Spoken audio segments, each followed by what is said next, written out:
एक राज्य का राजा अक्सर भेष बदलकर अपने राज्य में घूमा करता था, जिससे उसे अपने प्रजा की समस्याओं का पता चल सके। साथ ही उसे यह भी पता चल सके कि लोग उसके बारे में क्या सोचते हैं। एक दिन जब राजा अपने मंत्रियों के साथ भेष बदलकर घूम रहा था, तभी उसे एक बड़ा ही विचित्र एवं दुखदाई घटना दिखता है। वह देखता है कि एक इंसान सड़क के बीचों बीच लेटा हुआ है, लेकिन कोई भी व्यक्ति उसकी मदद नहीं कर रहा है। राजा जैसे ही उस व्यक्ति को उठाने की कोशिश करता है, उसे पता चलता है कि व्यक्ति तो पहले से ही मरा हुआ है। यह देखकर राजा मदद के लिए लोगों को बुलाता है, लेकिन कोई भी मदद के लिए आगे नहीं आता है। तभी राजा वहां से गुजरने वाले एक व्यक्ति को रोककर पूछता है कि यहाँ मौजूद कोई भी व्यक्ति इस मृत व्यक्ति की मदद क्यों नहीं करना चाहता है। वह व्यक्ति बड़े ही कठोरतापूर्वक कहता है, ये सब इसके कर्मों का फल है। जीवन भर इसने सिर्फ बुरे कार्य किए हैं। यह बड़ा ही पापी इंसान है, इसलिए कोई भी इसकी मदद नहीं करना चाहता है। इतना कहकर वह व्यक्ति भी वहां से चला जाता है। तब राजा अपने मंत्री और अपने गुप्तचरों की सहायता से उस व्यक्ति को उठाता है और लोगों से उसका पता पूछकर उसके घर ले जाता है।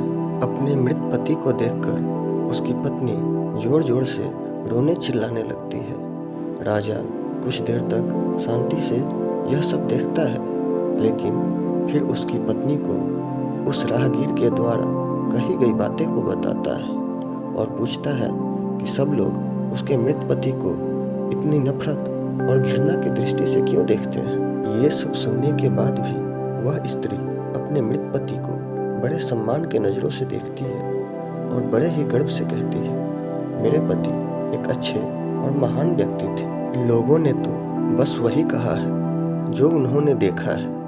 वे मेरे पति को नहीं जानते हैं। ये सब सुनकर राजा आश्चर्य से चौंक गया और बड़े ही जिज्ञासा भरे शब्दों से कहा, मैं कुछ समझा नहीं, कृपया मुझे पूरी बात बताएं। तब वह स्त्री राजा से कहती है, लोगों ने तो हमेशा मेरे पति को शराब के अड्डों और कोठों पर जाते हुए देखा है, इसलिए वे ऐसा कहते हैं। लेकिन सच तो ये है कि मेरे पति हर दिन शराब के अड्डे पर जाकर वहाँ से शराब की कुछ बोतलें खरीद कर ले आते थे और उसे नाली में बहा देते थे। उनका मानना था कि इससे वो लोग शराब पीने से बच जाएंगे जो इन बोतलों को पीने वाले थे।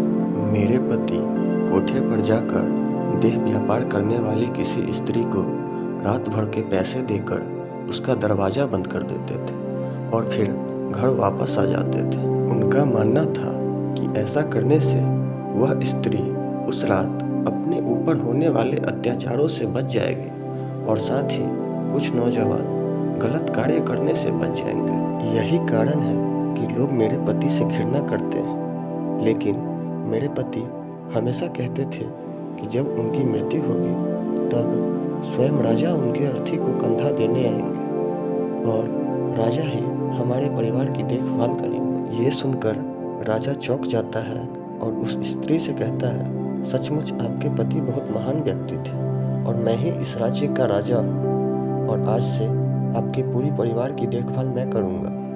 दोस्तों, इस कहानी से हमें यह पता चलता है कि चाहे लोग आपके बारे में कुछ भी सोचें, लेकिन अगर आप अच्छे कर्म करेंगे तो आपको अच्छा ही फल मिलेगा।